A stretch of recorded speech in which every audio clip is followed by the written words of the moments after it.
the economic impact of all of this? Let's bring Mark Zandi in, the chief economist at Moody's Analytics. Welcome, Mark, as always. I saw one number. We put up the Reuters headline, guys, if we have it. This is from Morningstar, that the hurricane could cost insurance companies up to $100 billion. You see their insured losses could be 60 to 100 billion if it makes direct landfall in the densely populated area of Tampa. What about that? What does that actually mean? What's a $100 billion storm, and is that something that could happen? Well, I don't know, Connell. I mean, there's a lot of script to be written here. But, obviously, it's a pretty scary storm, and I'm sure the damage is going to be very significant. I mean, just for context, you remember Hurricane Katrina? That was 2005, Category 5 hit Louisiana. That cost $160 billion in today's dollars, and that includes the property damage, both insured and uninsured, and the economic lost output, because the economy was severely disrupted. People couldn't go to work for a long time. You lose economic output as a result. So that's kind of gives you a sense of how big how much damage a hurricane can do. Yeah, because Jeffries had a number that a 1 in 100 year event could be 175 billion, and again in the Tampa region, and 70 billion in Fort Myers, because that's the whole thing. That's what that says there from Barron's. The whole thing is, like we were talking earlier, these things wobble a little bit, move one way or the other, but that's why they've been so afraid about Tampa in particular. But these areas, they're so highly populated now, so low-lying. I don't know if it's a callous conversation to have before a hurricane like this, but the rethinking of how we build and the risks that people are willing to take on, that insurance companies are willing to take on. Sounds like there's a larger conversation we should be having here at some point. Yeah, I totally agree. Absolutely. I mean, obviously, this is going to do a lot of damage to the insurance fund, the Florida insurance fund, and the insurance industry. I'm sure homeowner insurance rates are going to go up.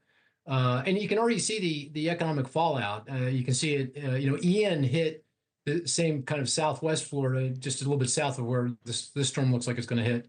And then you got Helene and now this, all in the last 2 years. And so you can see it in the fact that insurance rates have gone up. Some folks can't even get insurance, particularly multifamily and other commercial real estate developers. They can't get insurance.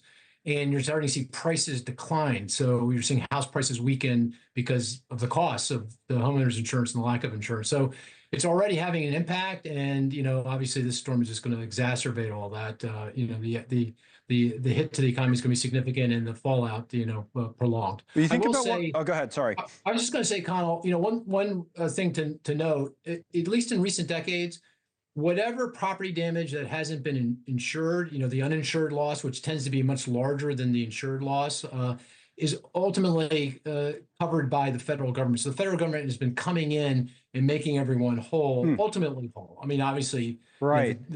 What the damage this creates is enormous to people, but the economic damage is made whole by the federal government. And I think that'll continue to be the case here going forward. That's interesting, because the last thing I was going to ask you anyway was about how one of the big economic stories, especially post-COVID, that we covered in this country was kind of the shift to Florida for many people for a lot of reasons, but one of them was economic reasons, taxes and the like. And I was wondering whether some of that is either reversing or would reverse because of the risk they're taking on and the insurance or lack thereof that they would be unable to get. Yeah, great point. I mean, during the pandemic, I saw a lot of folks from the Northeast and Midwest come into Florida because of the lower costs. But, obviously now costs are rising. Homeownership is, more difficult, more costly. And I'm sure it's going to start to affect migration flows. You can already kind of sort of feel it. But, given these events, I can't imagine that it won't have some longer term impact on the migration into the state. And, what it means for the economy is something to consider for sure. Yep. In the future, it's a conversation we'll keep having. Today, we'll focus on the storm itself, which I want to get back to. Thank you, Mark. Yep. Anytime. Mark Zandi. Now, thanks so much for watching. Just go to joinnn.com to find News Nation on your television provider. And don't forget to click the red subscribe button below to get more of News Nation's fact-driven, unbiased coverage.